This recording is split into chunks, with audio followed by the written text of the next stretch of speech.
I'm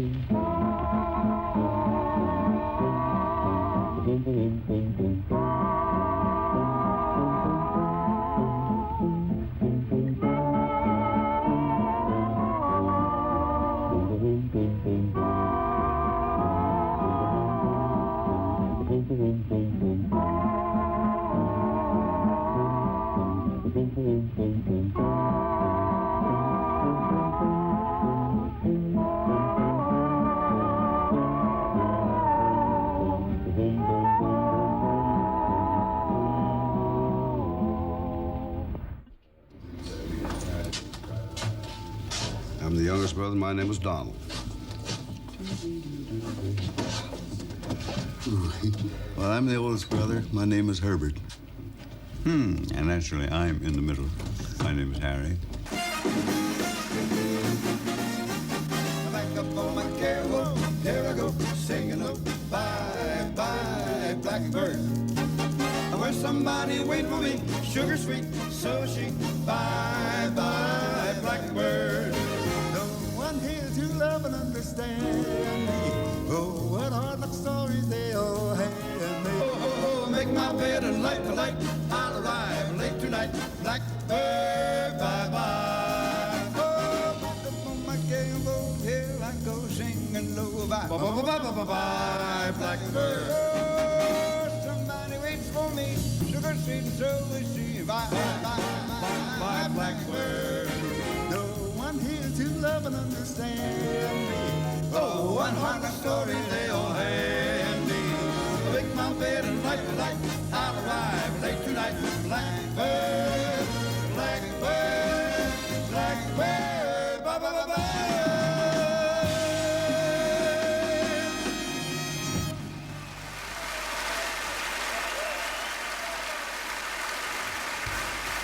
We are now celebrating our 56th consecutive year in this business.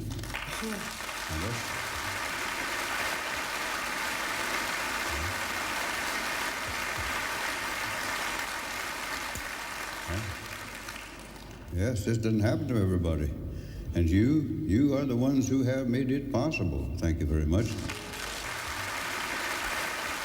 After almost 60 years in the business, how can you stand each other? It's very simple. It's a very simple question, and it's not a rude question at all. The reason why we get along so well together is because we work together, but we don't live together. We all live separately. We talk to one another. He lives in Las Vegas, Harry and I live in Los Angeles. It may be a week or 2 weeks before we see one another. I always like to see them, because by me living in Las Vegas, I don't see them that much, only when we're working. But it's always nice to see them. We have a style called or described as the barbershop singing style. Yes. Was that in fact the thing you started with? Well, actually, no. We started singing barbershop because our father at one time had a barbershop quartet. They were called the Four Kings of Harmony. And this is where we learned barbershop harmony from them. But actually, we used to do a lot of barbershop singing, yes. But not necessarily just the barbershop. Basically, as you asked about barbershop quartet, it's what is called four-part harmony, which is bass, baritone, lead, and tenor. As your four-part harmony. And all quartets is called barbershop harmony. It's the original idea. And that is our first teaching, four-part harmony. You see, originally we were four brothers. Our eldest brother sang bass. I sing baritone, Donald sings the lead, and Herbert sings tenor. And we still sing the three-part harmony today, right to this day. That's basically our harmony. Oh, maybe I'm right, and maybe I'm wrong. Maybe I'm weak, and maybe I'm strong. But nevertheless, I'm in love with you.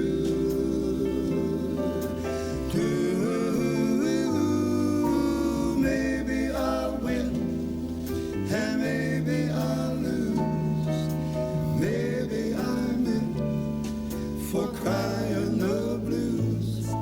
but nevertheless I'm in love with you. Somehow I know at a glance the terrible chances I'm taking.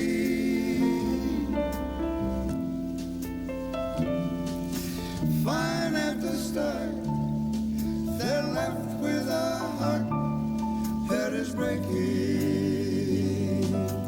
Ooh, maybe I'll live a life of regret, and maybe I'll give much more than I'll get, but nevertheless I'm in love with you.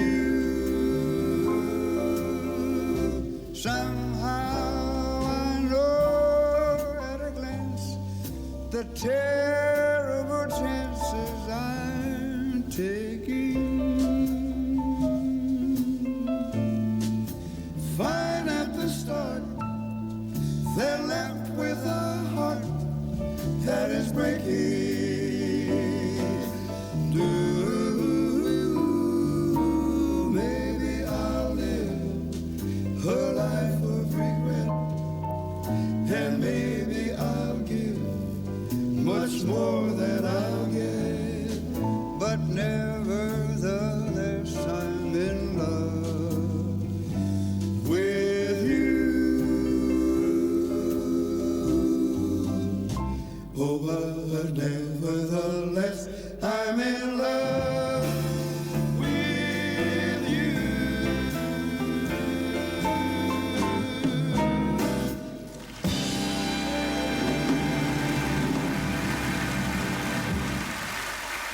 Originally, I was with the agency, General Artist Corporation. I joined the agency in 1942. The founder of General Artist Corporation was Tom Rockwell, who actually was one of the discoverers of the Mills Brothers and helped put them on the air.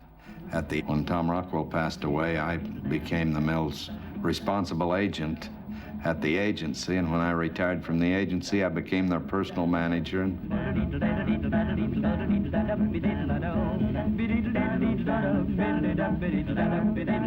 don't know if you can call a man bubbly. He was bubbly. He was everyone's friend, and he was around in all the nightclubs with friends, and everyone knew him, and real jolly, just as he was on stage. He was a spokesman, and he was a very good spokesman. Harry did most of the talking in the act. He did, as a matter of fact, he did all the talking. He had a very wonderful gift of gab and a personality to go along with it. Uncle Harry was an amazing fellow in the sense that he was very jovial, very business-minded, very shrewd businessman. Hard to put something over on him. Would help you as much as you wanted to help yourself. Terrific stage presence. Made the audience feel very comfortable and always seemed like he was having a terrific time. Herb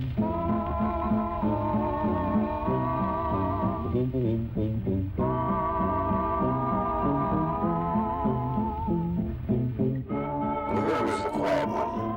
Herb never liked to do any solos. He always wanted to sit in the back, be in the background and sing the harmony parts, you know. Easy going. Not too judgmental. But in his own line of work, he's a perfectionist. It was very nice, very pleasant. Had many friends. Here's a guy who could sing first tenor, like a bird chirping, or do a bass, very low, very bottom. Herbert never did like to do interviews. He didn't mind so much when someone would come in and get him cornered and just interview him, but when all three of them were together and they'd start talking and maybe one would remember something and one another, and if it got a little mixed up, that sort of bothered him. He said, well, we could make mistakes. Very intricate man. Most people probably think he's shy, but I think he's just kind of to himself.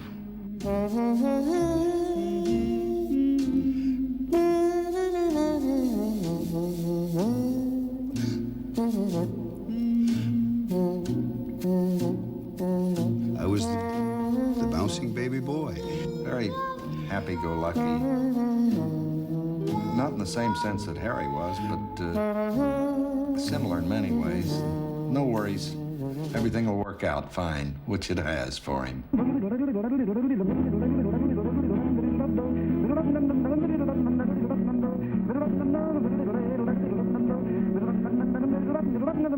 The one thing I learned from him is you don't worry about anything. He figures things will work themselves out, and your goal is to be as best as you can be. So now that's just as a, the person of him. As a musician, Velvet Throat, prettiest ballad singer I've ever heard. Maybe a little biased. I didn't do much of anything, I just sang. If there was a difference, I don't think he was the kind to side with one and go two against one or something like that. It's just like, his attitude is, well, whatever you guys decide, I'll go along with it. Donald was always the one that would say, well, fellas, let's forget it, and soon they did. Yeah, Donald was very good at being a peacemaker. More so than Harry and Herbert, really. They moved as a unit for the public. Meaning, if there was a call, everybody's on time. There's no problems, no questions about that. And always came to their audience as one. There wasn't a star. Harry may have done all the talking, and that was terrific. That's what he was terrific at. So they didn't have the ego trips in that matter. I'm the best. I'm going to sing lead. I'm going to, none of that. You're nobody till somebody loves you. You're nobody till somebody cares. You may be king, you may possess the world and its gold, but gold won't bring you happiness when you're growing old. The world still is the same, you will never change it.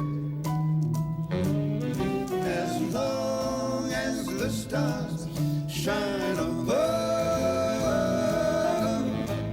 you're nobody till somebody loves you.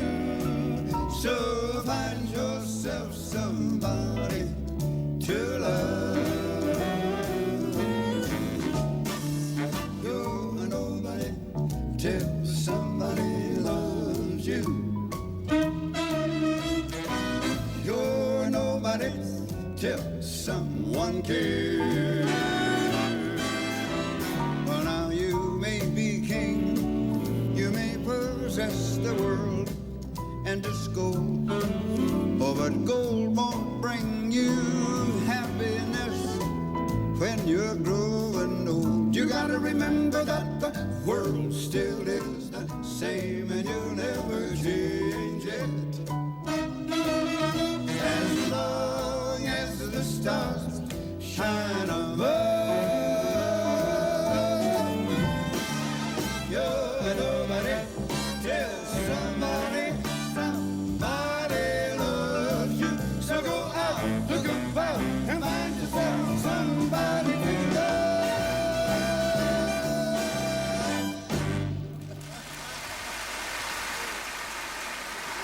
Mother and father sang with a troupe. They did light opera and chautauquas and things like that up until Donald was school age, and then they had to come back home and put him in school. And we sang in the church choirs and things like that. That's actually how we got started. Mother and father taught us our voice, harmony, and everything like that. We started in the business, actually, we formed the group when I was 7 years old. But we've been in the business professionally for 56 years, since I was 10. And that's going back to 1925. Actually, the Four Boys Kazoo came quite by accident.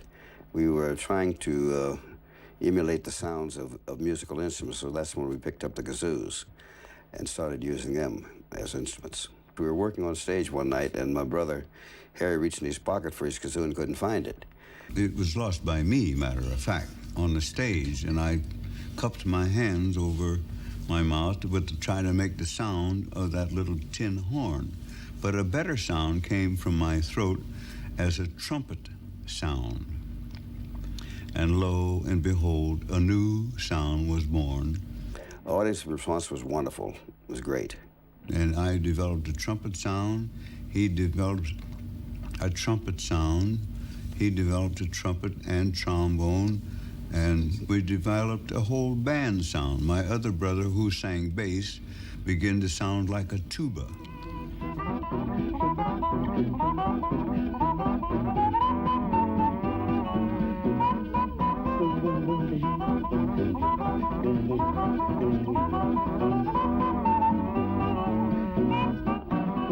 We always had to learn each other's harmony. Like if somebody had a bad throat, we could always emulate what he was doing, flip off the sounds.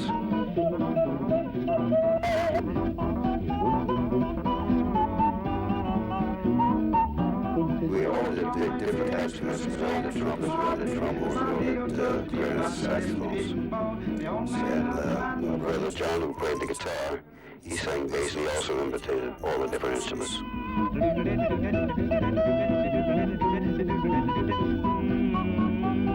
The old man of the mountain.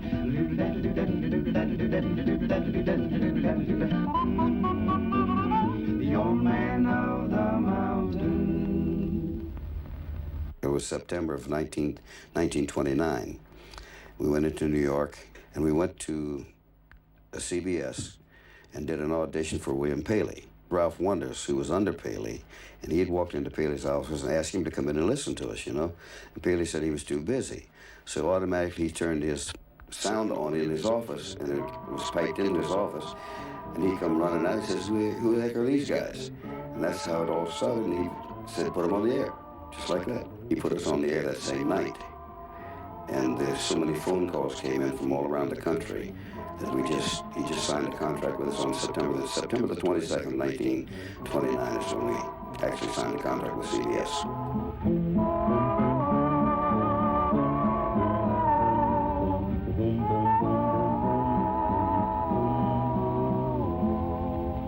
Nobody could believe it wasn't an orchestra. Everybody thought it was a band. That's how we got the name. 4 boys and a guitar. The only instrument they use is the guitar. The rest of the instrumentation is done by the voices. We didn't have any written arrangements to begin with. They were all head arrangements. We'd get together, and I'd get an idea, Harry would get an idea down. We'd put them together, and if it worked, that's what we did. If we didn't like it, we'd try something else.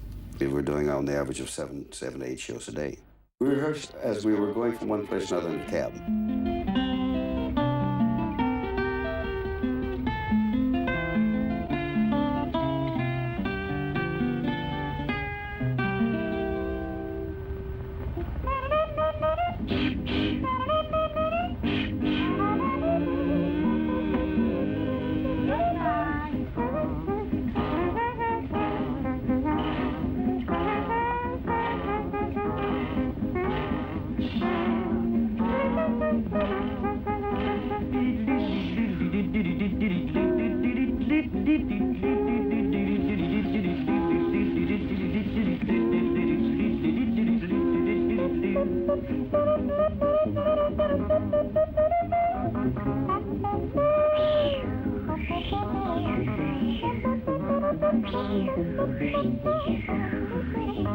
Yes, there's a lot of cartoons, the bouncing balls and other things. The bouncing ball did the lyrics. Everybody in the audience would sing along with them, you know. It's a great thing.